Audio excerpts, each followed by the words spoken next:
¿Qué es la inteligencia conversacional? ¿Por qué el conversar? ¿Por qué el hablar? ¿Por qué el escuchar es tan importante? Bueno, pues de este tema y de todos los que salgan a raíz del mismo vamos a hablar con Juliana Manrique. Juliana Manrique ya ha estado en nuestros programas en otras ocasiones. Ella es coach, se dedica justamente pues a la inteligencia emocional, a la palabra, al lenguaje, en la empresa, en el mundo de la educación. Bienvenida. Muchas gracias, Isabel. Me alegra mucho de volver a verte y de volver a estar aquí. Podemos empezar por ahí. Cuando hablamos de inteligencia y unimos inteligencia y conversación, ¿de qué estamos hablando? Estamos hablando desde mi punto de vista, como yo lo enfoco, estamos hablando de una competencia que a veces, al no tener esas conversaciones cara a cara, quizá estamos perdiendo esas habilidades comunicativas. Y es una inteligencia muy interesante y muy importante porque creo que tenemos una dimensión social y tenemos un anhelo de llevarnos bien con las personas. Esto ya lo traemos de fábrica. Entonces, cada vez que tenemos una desunión con alguien o tenemos un conflicto, lo pasamos mal. Por eso es tan importante trabajar este tipo de inteligencia, la inteligencia de trabajar el arte de la comunicación, de la conversación, de la comunicación, porque me parece que es importante para la felicidad y para el bienestar de las personas. Así como una competencia matemática, por decírtelo de alguna manera, lo puedes trabajar incluso tú sola, poniéndote problemas, mirando tal. Sin embargo, yo creo que las conversaciones, el trabajar estas competencias conversacionales, no lo puedes hacer tú sola. Siempre tiene que ser en relación con otras personas. El poder de la conversación como una herramienta poderosa, ¿lo es? Pues es una herramienta poderosa. Y además de eso, me gustaría decirte, Isabel, que es un ingrediente básico en la amistad, en la relación de pareja, en la familia, en las relaciones laborales. El profesor en el aula es fundamental. Es una herramienta imprescindible, o sea, es un ingrediente imprescindible, podríamos decir, y a la vez es una herramienta poderosa porque en una conversación un alumno aprende a pensar, aprende a reflexionar con las buenas preguntas del profesor. Aprendes también y aprendes a crecer profesionalmente, incluso también humanamente, porque sale a flote tu personalidad, que muchas veces hay que limar, otras veces hay que expandir, y también te ayuda a crecer emocionalmente y éticamente también, porque te hacen ver otros puntos de vista que quizá tú no habías pensado mucho. Iremos un poco analizando todo esto también. Previene los conflictos, eso es evidente. Ese refrán tan español de hablando se entiende la gente, pues tiene mucho detrás, es cierto. Muchas veces hay confusión en lo que decimos y hablando se puede entender la gente, y ese conflicto, como bien decías, de la pareja, en el aula o en cualquier lugar, pues se puede y puede desaparecer. Aunque es cierto que esto tiene que tener el que habla y el que escucha. Es decir, por ejemplo, en un aula, se ponía el ejemplo, el profesor dice, pregunta, pero también el profesor tiene que escuchar lo que dice el alumno para poder contestar debidamente. Por supuesto, la escucha es una habilidad fundamental en la conversación. Es más, incluso hablando del profesor y del alumno, el otro día me comentaba una profesora de un chaval que tenía, en este caso era primaria, de 11 años, le decía: Carmen, si no me escuchas no existo. O sea, es importante también para la autoestima, incluso para la inclusión, para incluir a toda la gente en el aula, no descartar porque a lo mejor ha dicho una cosa que no viene a cuento o ha dicho algo. Todo se puede reorientar, pero es importante esto porque en el aula el profesor, a través de las buenas preguntas, hace que se establezca una conversación y escucha a los alumnos qué es lo que piensan sobre eso, también para que él les pueda ayudar a reflexionar y hacer ver también qué consecuencias tiene eso que han dicho. E incluso a lo mejor alguna pregunta que hace algún alumno que nos puede parecer como fuera de contexto, incluso puede ser como el origen de una investigación, de un trabajo en el aula. Y la familia, porque aprender a conversar es eso, un aprendizaje que empieza desde el momento del nacimiento. Parece quizá muy exagerado, pero tú hablas a un niño y las palabras van quedando dentro. La palabra es la base de la conversación. Efectivamente, Isabel, tienes toda la razón, porque desde pequeñitos hay que empezar a conversar con los niños. Los niños no son como muebles que están ahí puestos y tal, no, no, no. Hay que mirarles. Entonces ellos van como descubriendo ese mundo que todavía no entienden, pero lo que tú dices, están absorbiendo absolutamente todo. ¿Sabes lo importante que es en la autoestima para una persona que se sienta escuchada? Es enorme porque tú no te puedes dar la autoestima a ti misma. Necesitas como otra persona de fuera que te valide, que te reconozca, que te diga, eso está bien. Entonces, eso en una conversación sucede. Si no hubiera conversación, no sucede. Entonces, claro, en la familia eso es muy importante para que los niños crezcan seguros. Y además esos niños o esas niñas van escuchando palabras que a lo mejor no saben su significado, pero que van enriqueciendo también su propio vocabulario. Y esto luego a la hora de hacerse un juicio propio, a la hora de tener un criterio propio o a la hora de tomar decisiones, a esas personas les sirve mucho. Les sirve mucho para tomar decisiones, para gestionar sus propias emociones, para poner palabras a las cosas que les suceden. Todo eso es muy importante. En este sentido, los adultos tenemos, y hablo con respecto a los niños, una responsabilidad enorme, porque enseñar las palabras adecuadas, pero también enseñar a hablar y a escuchar, tiene un mundo enorme alrededor. Todo tiene que ver con los niveles, hay que saber a quién estás hablando y a qué nivel estás hablando, desde el niño también al adulto. No todos los niveles son iguales. Todos los niveles no son iguales. Además, los niños, lo mismo en la familia que lo mismo en el colegio o en el aula, van percibiendo las cosas según ven los comportamientos o bien de sus padres o de sus hermanos o bien del profesor. Tú tienes que poner nombre a las cosas. Por ejemplo, la empatía, la escucha, el hacer preguntas, el acoger, los gestos no verbales, la sonrisa, el lenguaje, cómo te diriges a las personas. Todo eso lo aprenden los niños y lo aprenden los alumnos de un profesor, porque la empatía no anda por ahí suelta, la acogida no anda por ahí suelta, sino está encarnada en el comportamiento de una persona. Y entonces, aunque en ese momento no lo digan, pero ellos son capaces de hacer ese razonamiento y decir, eso debe ser empatía, eso es escuchar, eso es acoger a la gente. Y aunque no lo digan ni lo señalen, pero se les van quedando los conceptos y su significado de acuerdo con los comportamientos que ven en sus padres, en el aula, porque querámoslo o no, los padres y los profesores somos referentes. Y en cuanto a la inteligencia emocional, hay veces que cuando hablamos, cuando conversamos, y ya en una conversación entre adultos, pues o no sabemos bien escuchar o no nos damos mucha cuenta de lo que quiere el otro. A veces el otro simplemente quiere hablar o desahogarse y no tanto una respuesta o un consejo, sino simplemente que le escuches. Hay distintos niveles de conversación. Hay distintos niveles de conversación, efectivamente. No tienes la misma conversación, aunque la acogida es para todo tipo de conversación, para todo tipo de encuentro con las personas. Hay diferentes niveles de conversación, lógicamente, porque la conversación en realidad yo siempre la enfoco como un encuentro con las personas. Entonces tú te encuentras con unos vecinos que no conoces o que conoces muy poco en el ascensor, hombre, y la acogida la haces para provocar una conversación, pero no les cuentas tu vida. En cambio, por ejemplo, en el trabajo a lo mejor hay personas que sí que saben de ti muchas cosas y otras no. Todo depende del grado de confianza y todo depende también de la relación que haya entre las personas. Por eso las conversaciones tienen diferentes niveles y son distintas. Y hasta el momento estamos hablando de conversaciones cara a cara.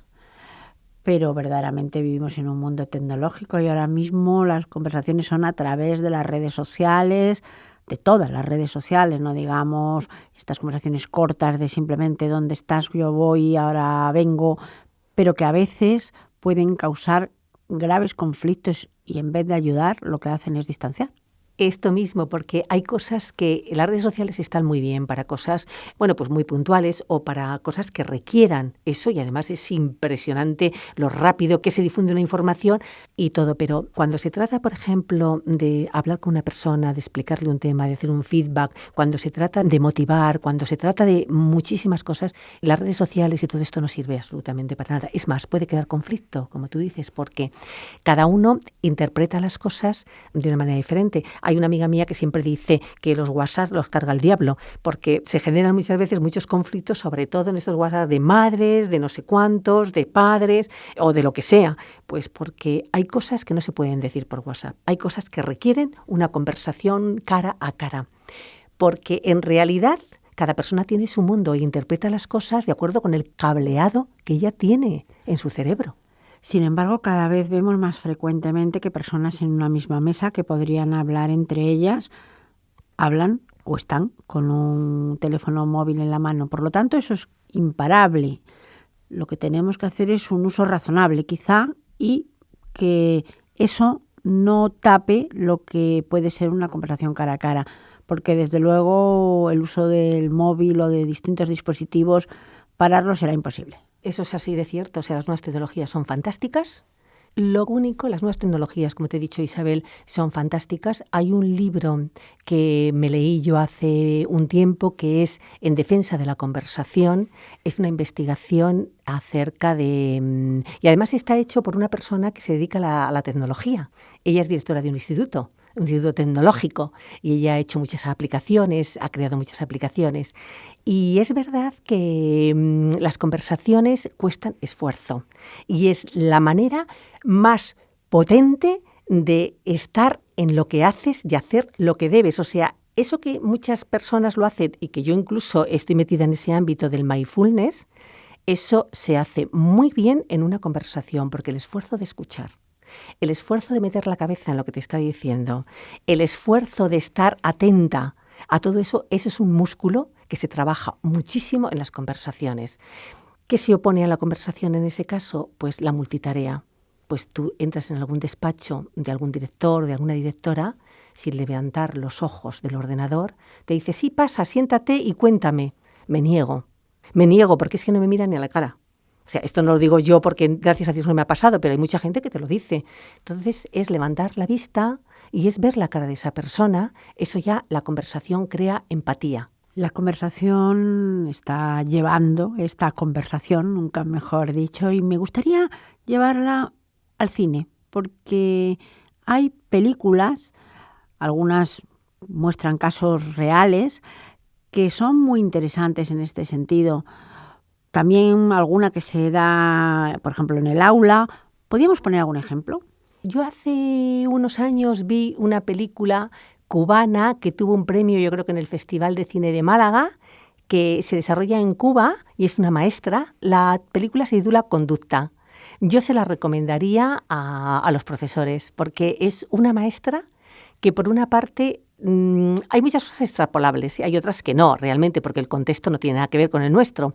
Pero es una mujer que le gusta la educación. Es una mujer que quiere a sus alumnos. Y cuando tú una persona la quieres, tus expectativas sobre ellas las transmites en la mirada.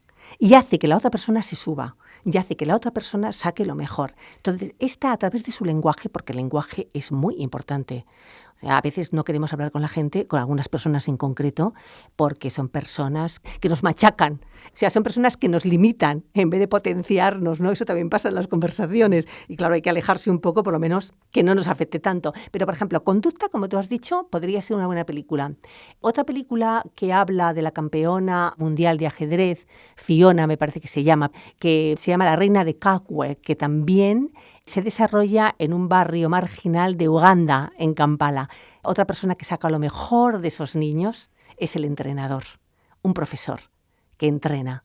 Y todo eso es muy interesante para verlo y aprender. En todo caso, en los dos casos y en estas dos películas, tanto en Conducta como en La Reina de Cadwe, lo que hace el profesor o el entrenador es empoderar a los niños a través de todo, de la mirada, de la palabra, de la conversación, de la escucha. Efectivamente, o sea, él escucha primeramente, escucha y ve que los niños no juegan al fútbol. Y él le dice, ¿y por qué no jugáis? Y entonces los niños le empiezan a explicar que en su familia no les dejan que jueguen al fútbol porque pueden romperse una pierna, pueden romperse cualquier cosa y entonces no tienen dinero para llevarles al hospital. Entonces solamente ven cómo juegan los demás. También les escucha y se da cuenta que pasan hambre. Y él va escuchando y va recogiendo información. Cuando tú escuchas, recoges mucha información sobre esas personas, esa persona que te está contando, y no cometes torpezas sociales. Porque a veces cometemos torpezas sociales porque interpretamos las cosas antes de escuchar. Y la otra persona se siente como herida en sus sentimientos. Y este profesor lo que hace al final es decirles, como ve todo eso, dice, puedo enseñaros juegos de mesa. Y ellos dicen, eso es muy aburrido, nosotros no queremos jugar a eso, es muy aburrido. Y entonces él les planta el plato de comida siempre que juegan a eso. Bueno, entonces van, pero vamos, volando, y al final cogen una motivación inmensa por el ajedrez. Es curioso, ahí está la motivación, ahí está la conversación, ahí está la palabra. También en algunos casos la falta de comunicación, a veces el miedo, porque el miedo está muy presente en las conversaciones, hace que haya muy malos entendidos y que se pierda no solamente el tiempo, sino que no se entienda al otro. Hay otra película, Figuras ocultas, acaba de fallecer la doctora Johnson, la matemática calculadora con 101 años, ha fallecido en este año. Esta mujer, que junto a otras dos en esta película de Figuras ocultas son las mujeres que crearon un camino enorme, porque las negras, afroamericanas y mujeres en la NASA pues estaban apartadas totalmente. Cuando esta mujer se la llama a hacer un trabajo con blancos, en una sala solo con blancos, porque ellas estaban apartadas totalmente, ella tiene que ir al servicio a 1,5 kilómetros. Entonces todos los días pues se tiene que ausentar porque tiene corriendo que hacer 1,5 kilómetros y volver otra vez. Cuando su jefe, el director del proyecto, le dice, pues ¿qué haces? Estás perdiendo el tiempo, ¿dónde vas? ¿Dónde te metes? Después de mucho tiempo ella, es cuando dice, bueno, pero es que yo tengo el servicio de las negras, de las afroamericanas, está lejísimos. Y no solamente eso, no me puedo tomar ni un café, porque entonces no tocan mis compañeros el café. Él lo que hace es, con esta conversación tan simple, tira el cuarto de baño y dice, este cuarto de baño, si tú trabajas como todos, el cuarto de baño es para todos. Es decir, el poder de la conversación, muchas veces la ley no lo permitía, por supuesto, pero el querer es poder también, y estas cosas rompen, ¿no? Totalmente, y rompen barreras que pueden existir y rompen muchas cosas. Cada uno interpretamos las cosas de acuerdo con nuestro mundo. Entonces, cuando a alguien le dices algo, esa persona, con lo que tú le estás diciendo, es capaz de descorrer el velo y ver una panorámica mucho más amplia que le ayuda a entender el verdadero problema, porque a veces lo que hacemos es interpretar de acuerdo con nuestra propia visión, que muchas veces es muy reducida. También es cierto, Isabel, que esto sí que quiero decirlo, que a veces hay conversaciones difíciles y que cuando tú vas a conversar con alguien y vas con muy buena intención, incluso las conversaciones difíciles, te lo has preparado y todo, siempre corres un riesgo. Porque la otra persona es libre y puede responder de la manera que tú no esperas que responda, pero siempre hay que pensarlo. No puedes pensar que todo va a resultar fácil, pero siempre abonas un poco el terreno, ¿no? Porque a lo mejor en esa conversación no, pero a lo mejor puede pasar en otra, puede pasar en la siguiente. O sea, siempre creo que es mejor arriesgarse a hablar y a preguntar las cosas que no se entienden y a ver por qué esta persona dice lo que dice o hace estas cosas en el trabajo, por qué las hace así. Es mucho mejor tener una conversación acogedora y tal y preguntar más que dar por supuesto las cosas e interpretarlo, que a veces cometemos torpezas en ese sentido. Vamos, y ya para acabar, volver al principio. Inteligencia conversacional, para conversar y conversar bien y escuchar y hablar y utilizar la palabra, también tiene que haber esa inteligencia. Es más, sin esa inteligencia, pues muchas veces la conversación se convierte en algo banal. ¿Cómo podemos aprender a conversar? Para aprender a conversar tenemos que tener en cuenta las habilidades de la escucha, como tú has dicho. Muy bien, el acoger a las personas, no podemos con cara seria acoger a las personas. Tenemos que saber también ser empáticas, que en la conversación favorece eso. Tenemos que utilizar un lenguaje de vida, un lenguaje potenciador, creador, que abra horizontes, no que los cierre. Tenemos que saber hacer preguntas que hagan que la otra persona reflexione y crezca. Y después también en este país no tenemos cultura del feedback. O sea, cuando una persona quieres que crezca, hay que decirle las cosas. Y a muchas veces las personas hacen lo que hacen porque nadie les dice nada, ni cómo tienen que hacerla, ni les abren horizontes. Esas son, a grandes rasgos, la asertividad, por ejemplo, es muy importante. También otra habilidad para tener una buena conversación, porque una cosa es escuchar y otra cosa es aceptar lo que te están diciendo. Tú tienes también que decir que entiendes las cosas, pero también manifestar tu propia opinión o decir que no estás de acuerdo con eso porque tú tienes otra visión, pero es bueno. Ahí se aprende también la asertividad y se aprende fundamentalmente, que yo creo que ahora mismo lo estamos teniendo mucho, se aprende a madurar emocionalmente. La gente, al no tener conversaciones, no madura porque no es capaz ni de hablar, ni de decir lo que le pasa, ni de decir un no, ni de decir un sí, ni de un compromiso, ni nada, porque faltan las conversaciones. Pues Juliana Manrique, ni más ni menos hemos tenido una conversación. Muchísimas gracias. Gracias a ti, Isabel, por facilitármela.